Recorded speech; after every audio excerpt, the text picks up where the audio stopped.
గజం భూమి కేవలం 5,500 రూపాయలతో 135 గజాల భూమి కేవలం 7 లక్షలు మాత్రమే.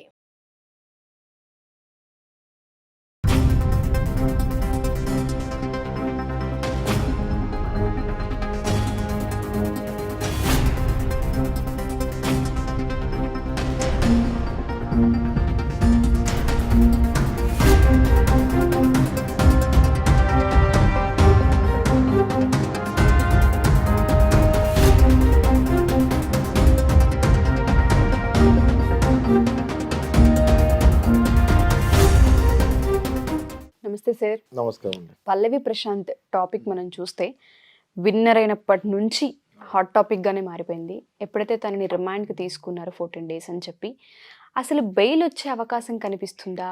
ఇన్ని కేసులు ఉన్నాయి అని దాంతోపాటు సుమోటో కింద తీసుకున్నారు, ఏ విధంగా చూడొచ్చు అన్నది చాలామందికి ఉన్న ప్రశ్ననే చెప్పుకోవచ్చు. అసలు బెయిల్ వచ్చే అవకాశం కనిపిస్తుంది అంటారా? బెయిల్ ఖచ్చితంగా వస్తుందండి, బట్ ఎప్పుడు వస్తుంది అన్నది చెప్పలేము. అదే అంటే డిలే ఎందుకు అవుతుంది అంటారు? లేట్ అవడానికి కారణాలు ఏంటి అసలు? కొంచెం డిలే అవటానికి కారణం ఏంటి అంటే ఈయన లోపల ఉంటాము, ప్లస్ ఈయన కొంచెం ఎకనామికలీ వీకర్ సెక్షన్కి చెందుతాం కాబట్టి వీళ్ళ ఫాదర్ అది చూస్తే వీడియోస్లో చూస్తే వాళ్ళకు కొంచెం ఎవరిని అప్రోచ్ అవ్వాలి, ఎట్లా అప్రోచ్ అవ్వాలి, లీగల్ ప్రాసెస్ ఏంటి అన్నది క్వాలిఫైడ్ కాదు కాబట్టి, ప్లస్ కొంచెం పువర్ పీపుల్ కాబట్టి ఎవరిని అప్రోచ్ అవ్వాలి, ఎట్లా అప్రోచ్ అవ్వాలి అనేసరికి వాళ్ళ ఫాదర్కి కొంచెం టైం పట్టుంటుంది. ఆ తర్వాత మన అడ్వకేట్స్ కొంతమంది ఇనిషియేట్ చేసుకొని వెళ్తాం జరిగింది. ఆ క్రమంలో డెఫినెట్గా లేట్ అయింది. నెంబర్ 1 ఈజ్ అడ్వకేట్ అపాయింట్ చేసుకుంటాం విషయంలోనే కన్ఫ్యూజన్, డిలే 2 అయినాయి. సెకండ్ థింగ్, వీళ్ళు ఫస్ట్ బెయిల్ నిన్న అప్లై చేస్తాం జరిగిందని విన్నా నేను, బట్ అది కూడా మళ్ళీ ఇవాళకి పోస్ట్పోన్ చేశారు వేరే నాంపల్లి కోర్టుకి అని విన్నా నేను. సో బెయిల్ ప్రాసెస్ జనరల్గా ఎలా ఉంటుందంటే ఉషా గారు, sometimes if the judge feels that it is okay, వదిలేయచ్చు పర్వాలేదు అనుకుంటే ఇస్తారు. జడ్జి గారి డిస్క్రిషన్ అండి, complete it is judges discretion. So దీన్ని గెస్ అంటే ఇప్పుడు నా ప్రకారం నేను వస్తుంది అని చెప్తాను, కొంతమంది రాదు అని చెప్పొచ్చు. అయితే ఒకటి కాంక్రీట్గా నేను కూడా ఏం చెప్పగలుగుతా అంటే బెయిల్ 100% వస్తుంది, కానీ ఫస్ట్ టైం అప్లై చేసినప్పుడు వస్తుందా, సెకండ్ టైం అప్లై చేసినప్పుడు వస్తుందా, థర్డ్ టైం అప్లై చేసినప్పుడు వస్తుందా అన్నది ఎవరు చెప్పలేరు. అది ఎవరైతే బెంచ్ మీద ఆ జడ్జి గారు ఉంటారో అది ఆయన ఇష్టం. ఆయనకి కరెక్ట్గా ఇవ్వాలి అన్నీ ఓకే పర్వాలేదు అనుకుంటే ఇస్తారు, లేదు అనుకుంటే ఆగుతారు. జడ్జి గారి డిస్క్రిప్షన్ ఒకటి, ఇంకోటి వాదించే అడ్వకేట్ నైపుణ్యము, అది ఇది ఈక్వల్గా ఉంటుందండి. బట్ ఈ రెండింటి మీద డిపెండ్ అయి ఉంటుంది బెయిల్ వస్తుందా రాదా అన్నట్టు. అప్పుడప్పుడు ఈజీగా వచ్చే బెయిల్ కూడా సరిగ్గా వాదించకపోతే రాదు. అప్పుడప్పుడు జడ్జి గారు కొంచెం ఇవ్వకూడదు అప్పుడే అనుకున్న అడ్వకేట్ నైపుణ్యం వల్ల కన్విన్స్ చేసి బెయిల్ తెప్పించే ఛాన్సెస్ కూడా ఉంటాయి. సో ఇది బేసిక్గా ఏంటి అంటే ఇప్పుడు నన్ను అడిగితే నేను రావాలి అని చెప్తాను. ఫస్ట్ టైం అన్నది కొంచెం డౌట్ఫుల్గానే ఉంది బెయిల్. సెకండ్ బెయిల్కి కంపల్సరీ వస్తుందని నేను అనుకుంటున్నాను, వచ్చే అవకాశం ఉంటుందని నేను అనుకుంటున్నాను. ఒకటేంటంటే బెయిల్ రాకపోవడానికి చాలా కారణాలు ఉన్నాయని చాలా మంది బయట మాట్లాడడం జరుగుతుంది. యాజ్ ఏ అడ్వకేట్గా మీరు విన్నది ఏంటి? లేట్ అవ్వడానికి బయట కారణాలు ఏమన్నా ఇంపాక్ట్ చూపిస్తున్నాయి అనుకోవచ్చు అంటారా ఈ కేసు? పబ్లిక్ ప్రెషర్ ఎక్కువ ఉందండి. ఇప్పుడు Pallavi Prashanth fans, big boss fans వాళ్ళందరూ సపోర్ట్ చేస్తూ ఉండొచ్చు ఈయనకి.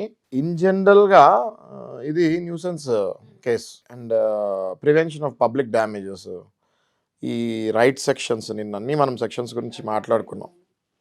దగ్గర ఒక 8 సెక్షన్స్ వరకు పడి ఉంటాయి. అందులో వేరే అన్నీ బెయిలబుల్, ఒక్కటి నాన్ బెయిలబుల్ పడిందని వింటున్నాము. ఈ ఒక్కటి నాన్ బెయిలబుల్ పడకుండా ఉంటే అసలు జైలుకే తీసుకెళ్లే వాళ్ళు కాదు.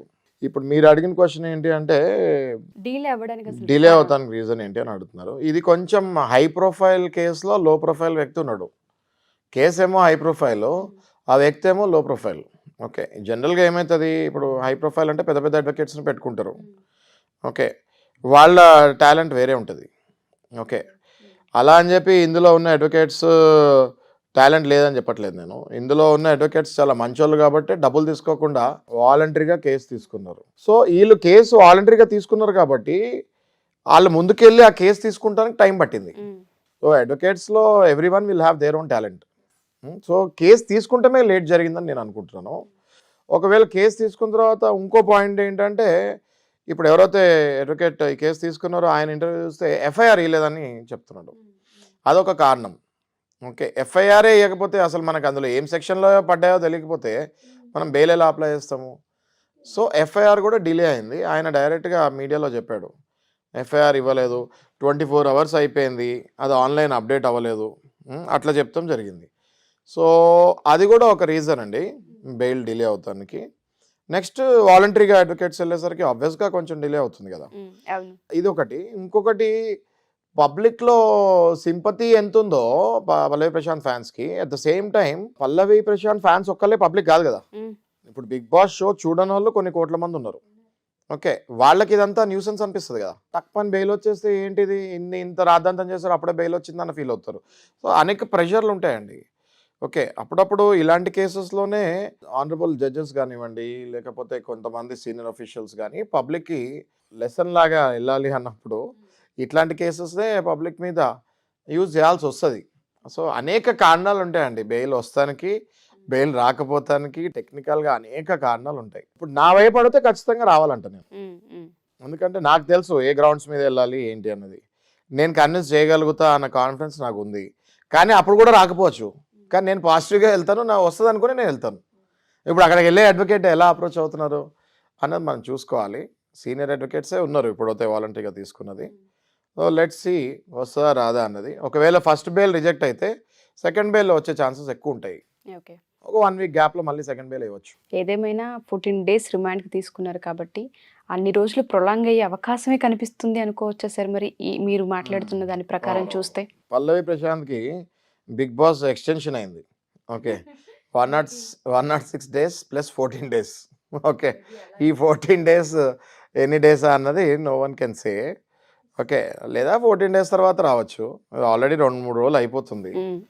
సో ఆయన పల్లవి ప్రశాంత్కి బిగ్ బాస్ ఎక్స్టెన్షన్ అయిందని చెప్పుకోవచ్చు. అసలు బిగ్ బాస్ గురించి ఇంకెవరు మాట్లాడేవాళ్ళు కాదు మొన్నటితోటి, కానీ అది ఎక్స్టెన్షన్ అవుతుంది. ఏదేమైనా సరే సార్, ఒక విన్నర్గా బయటకు వచ్చిన అతను అదే కప్ తీసుకుని మళ్ళీ జైలుకి వెళ్ళాల్సిన ఆ దాఖలాలు ఎక్కడా లేదు. ఇక్కడ అసలు ఈ రియాలిటీ షోలోనే ఎక్కడ లేదు. ఇప్పుడు ఎటువంటి కేసులు ఫైల్ అయింది లేదు, అందులో జైలుకి వెళ్ళింది కూడా ఎక్కడ లేదు. record ఈ అబ్బాయి అది కూడా ఒక కామన్ మ్యాన్ విషయంలోనే జరగడం అనేది ఒక్కసారిగా అలర్ట్ చేస్తుందని అనుకోవాలి జనాలని. Correct. సో బెయిల్ రావాలనే కోరుకుందాం మనం కూడా. Thank you sir, thank you so much. నమస్తే.